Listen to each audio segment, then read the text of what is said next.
Et bonjour à tous et à toutes, bienvenue sur ma chaîne pour une nouvelle vidéo. Aujourd'hui, je vous propose qu'on fasse un nouveau tirage, une nouvelle méthode de tirage avec le tirage Le Petit Cirque de la Vie.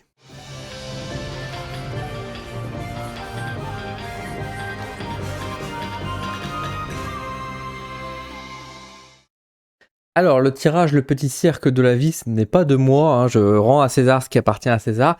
Ça appartient en réalité aux deux autrices qui sont donc Catherine Souralot-Ménassieux et Céline Cailleux qui ont créé l'Oracle du Cercle, hein. Je vous ai déjà présenté sur ma chaîne YouTube ce magnifique oracle que je me sers assez régulièrement, sorti aux éditions Trajectoire. Et à l'intérieur du livret, hop, je vais vous montrer tout de suite à la caméra, en vue rapprochée, regardez, il y a l'exemple de tirage. Il y a 5 propositions de tirage dans ce livret, même si c'est plus un livret, c'est un petit livre à ce niveau-là. Et dedans, vous pouvez voir effectivement le tirage, donc le Petit Cirque de la Vie, donc qui est un tirage en cercle, hein, comme tous les tirages qui sont proposés dans ce jeu. On va poser 8 cartes et à l'intérieur, nous allons en fait retrouver différents personnages du cirque en passant par Monsieur Loyal, le prestidigitateur, le funambule, le jongleur, le dompteur, le ventriloque, l'acrobate et le clown qui ont chacun bien sûr des petites informations, hein, qui sont marquées juste derrière, hein, je vais vous montrer. Et voilà, je trouve ça assez simple. C'est un tirage qui est là a priori pour répondre à une question. Je pense qu'on peut le faire un peu de manière générale, même si c'est un peu plus subtil, un peu plus complexe, on va dire, sur certaines interprétations. En tout cas, on peut répondre à une question. Donc on va le faire ce tirage, je vous propose que nous le fassions ensemble. J'ai trouvé le tirage fort sympathique et je me suis dit ce sera l'occasion de pouvoir vous le présenter sur ma chaîne YouTube, de vous montrer comment cela fonctionne. Alors pour cela, effectivement, nous allons utiliser l'oracle du cercle, hein. On va pas partir sur un autre jeu, même malgré qu'on pourrait bien sûr utiliser d'autres jeux. Si vous n'avez pas l'oracle du cercle, vous pouvez aussi bien utiliser un tout autre jeu d'oracle pour pouvoir répondre et réaliser ce tirage. Ici, je vais prendre l'oracle du cercle tout simplement parce que je le possède et puis encore une fois, vu que ça vient de ce jeu-là, autant l'utiliser. Alors, comme d'habitude, sur ma vue caméra rapprochée, en plus, comme les cartes elles sont bien grosses, je ne pouvais pas faire un cercle parfait. Donc, ce que je vais faire, c'est que je vais poser les cartes une par une, vous donner un peu mon interprétation de celle-ci par rapport à la question que je me suis posée et à la condition, et vous montrer comment on peut réaliser un petit peu le tirage, tout simplement. Alors, on va mélanger tout d'abord les cartes. Alors, encore une fois, si vous avez un jeu neuf, un tout nouveau jeu, etc., n'hésitez pas à bien mélanger les cartes entre elles, passer beaucoup de temps par rapport à ça. Bon, mon jeu est quand même déjà pas mal mélangé. Comme c'est un jeu aussi dont les cartes ont un sens et le sens est important, n'hésitez pas à battre et pourquoi pas de temps en temps à retourner votre main pour pouvoir, on va dire, voilà, inverser les cartes et les changer de position. Ou vous pouvez aussi très bien toutes les poser devant vous. Et puis laisser faire et puis mélanger, on va dire comme ça, vous mélangez, vous voyez, vous déposez comme ça, vous mélangez bien, et vous pouvez derrière avoir des cartes qui sont dans des sens différents selon comment vous allez les prendre également. Hop, donc là j'ai mélangé les cartes, on va les poser au-dessus, et donc on va commencer. Donc encore une fois, imaginez qu'on fait un cercle, hein, donc dans le sens d'une aiguille d'une montre. Là je vais prendre une par une, il y a 8 cartes au total. Et on commence tout de suite avec d'abord la première carte qu'on va aller chercher. Alors, encore une fois, comme c'est des grosses cartes et que le jeu parfois c'est pas toujours évident de bien faire un éventail avec le jeu, n'hésitez pas à bien fouiller dans les cartes, à bien aller chercher celle qui va vous appeler. Hop, on va partir là-ci. Alors, je vous ai pas encore posé notamment la question. On va faire sur un tirage sentimental, hein, tout simplement. On va faire un tirage sentimental pour pouvoir répondre avec le petit cercle de la vie. Donc tout d'abord, on va prendre une première carte. Donc j'ai décidé de prendre celle-ci que je vais laisser dans ce sens-là.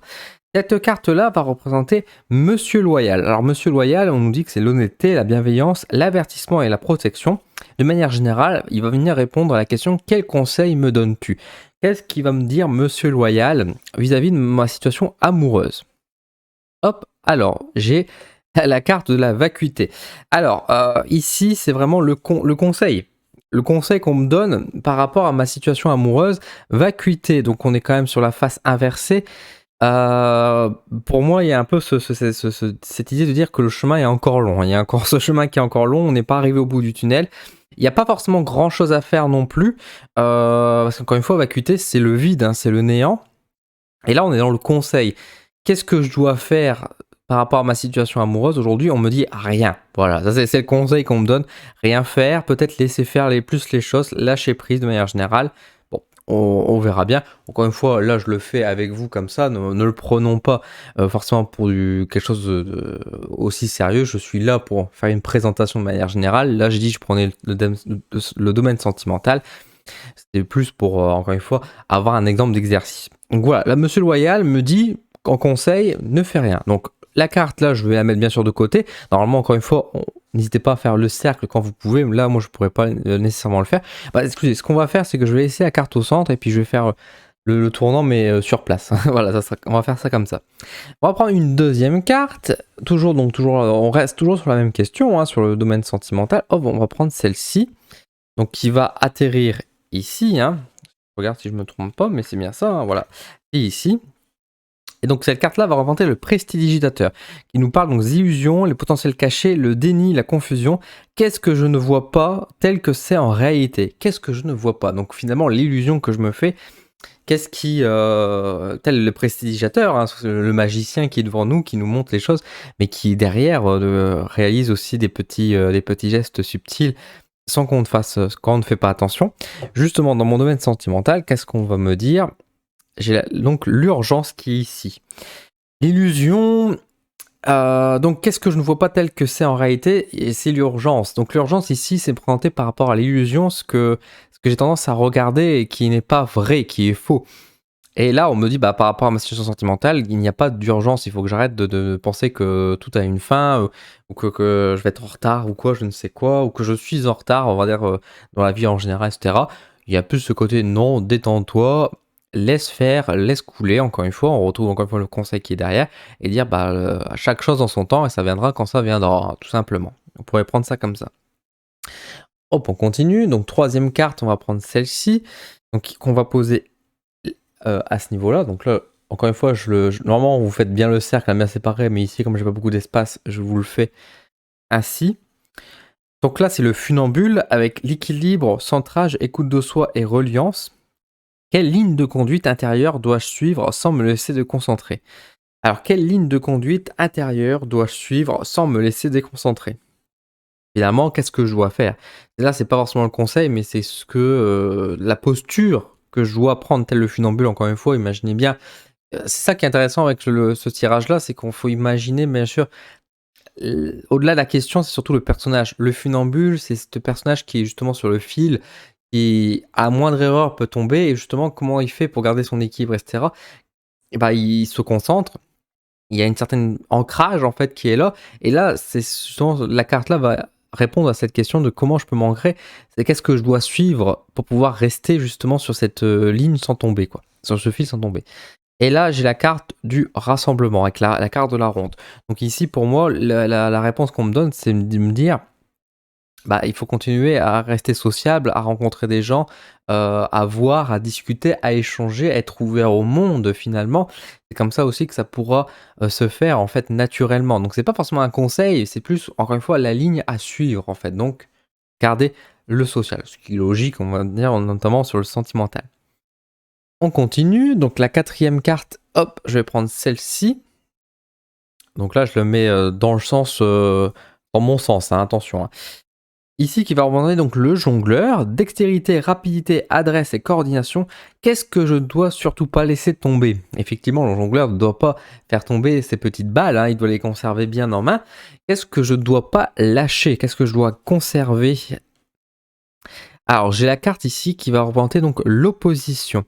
Et ici, moi, je le prends vraiment comme terme de dire il faut nourrir, il faut continuer à conserver la différence. Cette différence j'ai pas à m'adapter, en fait. J'ai pas à m'adapter, je dois conserver ce qui me rend unique, ce qui me rend différent des autres, et le conserver et surtout le mettre en avant. Encore une fois, ne pas changer pour une femme, pour un homme. Il faut conserver cette idée qu'on est unique, qu'on a chacun son caractère, ses caractéristiques, et puis ça plaira sans doute pas à tout le monde, mais ce n'est pas grave, ça plaira à une personne, et cette personne-là, elle nous aimera comme il faut. Donc il y a vraiment ce côté de dire ne change pas, reste différent. Pour moi, je le prends vraiment comme ça, la carte du jongleur. La cinquième carte, hop, on va les fouiller, on va prendre celle-ci, tiens, hop. Donc celle-ci, qui va représenter donc le dompteur. Sang-froid, autorité, pouvoir et discipline. Qu'est-ce que je maîtrise dans la situation? Voilà, quel est mon champ d'expertise? Qu'est-ce qui est ma qualité finalement qui est mise ici? Exploration. Alors ça, c'est intéressant, surtout dans un domaine sentimental. Comment interpréter la carte de l'exploration ici avec le dompteur?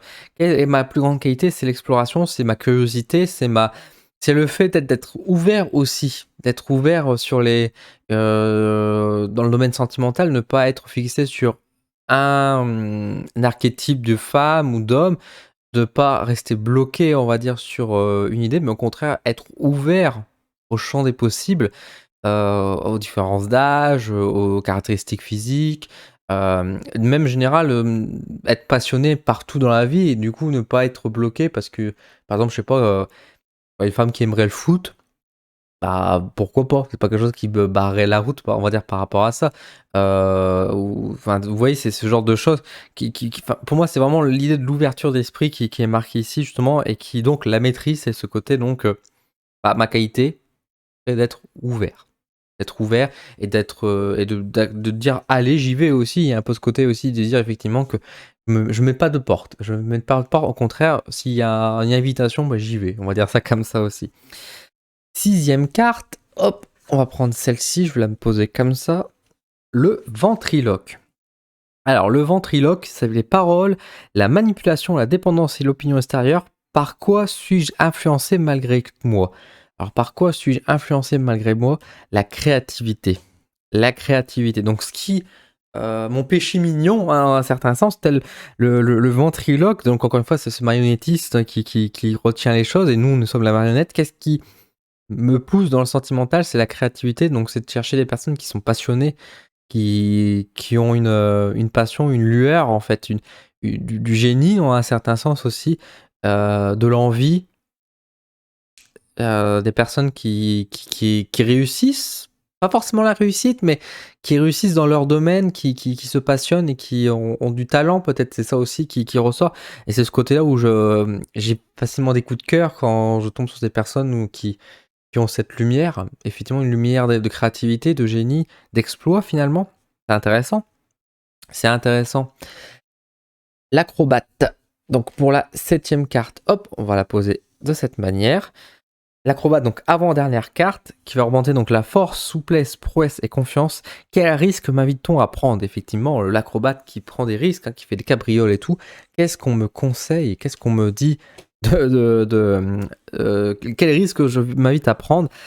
C'est le renoncement. Alors, c'est curieux d'avoir cette carte-là justement dans le sentimental, surtout qu'on dira oh là là, Dylan, c'est l'engagement, là elle est inversée, etc. C'est renoncer, c'est fermer la porte. Bah, c'est d'accepter finalement que les choses ne se font peut-être pas aussi, c'est de savoir dire non de manière générale. Quel risque m'invite-t-on à prendre? C'est marquer une opposition, c'est marquer si une femme m'intéresse, c'est savoir lui refuser, savoir mettre des limites et savoir dire bah tant pis. Peut-être que c'est quelque chose comme ça aussi qui va intéresser la personne parce qu'elle va se dire cet homme-là, c'est dire non, c'est dire stop. Il peut avoir ce côté-là aussi qui arrive. Et à ce côté aussi peut-être d'accepter aussi de ne pas pouvoir être avec certaines personnes aussi. Savoir renoncer sur certains idéaux, sur certains principes, non pas vis-à-vis de moi-même, mais vis-à-vis peut-être de certaines personnes qui sont inaccessibles ou qui ça ne marchera pas parce que les sentiments ne sont pas réciproques. C'est ce genre de choses aussi qui peut inviter, encore une fois, le risque à prendre, bah, c'est de savoir dire stop, me mettre une limite. Et enfin, la toute dernière carte, et pas des moindres, hop, ça sera celle-ci, tac, pour conclure ce tirage du cercle, avec le clown, l'espièglerie, dédramatisation, spontanéité et le jeu. Qu'est-ce que je dois relativiser ou prendre avec plus de légèreté? Le clown qui nous rappelle que la vie est un jeu, la vie est une fête et il faut s'en amuser. Qu'est-ce que me conseille le clown ici pour le domaine sentimental? Affirmation de soi avec le pan, je pense que c'est une des plus belles cartes qu'on pourrait avoir ici pour ce tirage. Affirmation de soi, qu'est-ce que je dois relativiser ou prendre plus de légèreté? Ah, c'est d'avoir confiance en moi, bien sûr. C'est développer ma confiance, prendre avec plus de légèreté, de me dire je suis très bien comme je suis aussi. La personne que je suis est suffisante en fait. C'est d'arrêter peut-être de devoir toujours faire plus, d'être toujours le meilleur, peut-être de devoir me rendre plus beau, me rendre plus fort, me rendre plus intelligent, et cetera. J'ai pas besoin de tout ça pour pouvoir déjà séduire finalement en fait. Donc je dois y aller peut-être plus mollo avec moi-même, avec mon image. Donc c'est intéressant. C'est intéressant que le clown apparaisse ici pour conclure un peu ce tirage. Voilà, avec ce beau message d'affirmation de soi qui conclut. Donc, comme vous pouvez le voir, un tirage que j'ai trouvé fort sympathique, et puis vous pouvez le voir qui est assez simple, hein, 8 cartes, c'est pas bien long à faire.